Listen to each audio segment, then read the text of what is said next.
ዛሬ የበረከት ዛሬ የምህረት ዛሬ ከመቤታችን በረከት ረድኤት እናገኝበት ዕለት ነው። ለዚህ ጊዜ ለዚህ ሰዓት እዚህ ቅዱስ ቦታ ያጠራን የሰበሰበን እግዚአብሔር አምላካችን የተመሰገነ ይሁን። አመስግኑት በደንብ አድርጋችሁ።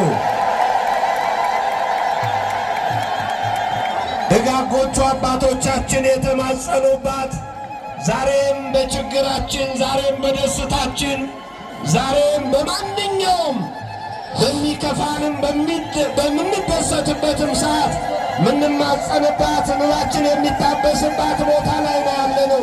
ይህን የሰጠን አምላክ ክብር ምስጋና ይግባው። አመስግኑት በደንብ አድርጋችሁ። የምስጋና ቀን ነው፣ የበረከት ቀን ነው፣ የነፃነት ቀን ነው፣ የሰላም ቀን ነው፣ የረፍት ቀን ነው። ይህን የሰጠን አምላክ ክብር ምስጋና ይግባው።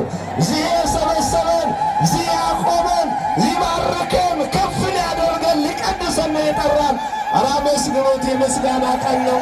አባቶቻችን ያመሰግኗትንም ድንግል ማርያምን አባቶቻችን የተማጸኗትን ምስጢር ጥበብ የገለጸችላቸው እሷን ነው የምንማጸነው፣ እሷን ነው የምናከብረው፣ እሷን ነው የምናገለግለው፣ እሷን ነው የምናመሰግነው፣ እሷን ነው እንደ ገብርኤል ደስ ይበልሽ ብለን ምናመሰግናት። ምስጋና ይገባታል። አመስግኗት በደንብ አድርጋችሁ። ዛሬ ለዚህ ቀን የደረስነው ዛሬ በዚህ ቦታ የቆምነው እግዚአብሔር ፈቅዶልን ነው ወገኖቼ። እግዚአብሔር ሁላችንንም ከመውደቅ እግዚአብሔር ሁላችንንም ከተለያየ ነገር ጠብቆን በዚህ በቅዱስ ቦታ ወደ ቤተ መቅደሱ አማናዊቷ ቤተ መቅደስ ወደ ቤተ መቅደስ ለገባችበት ለዚህ ዕለት በቤተ መቅደሱ ያቆመን እሱ ነው። ምስጋና ይገባዋል። አመስግኑት። የምስጋና ቀን ነው። የበረከት ቀን ነው። ደስተኛይቱን የሚያመሰግን ደስ ያለው ሰው ነው።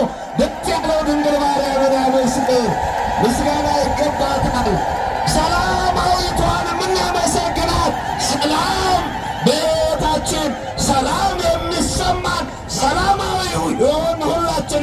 ሰላማዊቷን እናመሰግናታለን።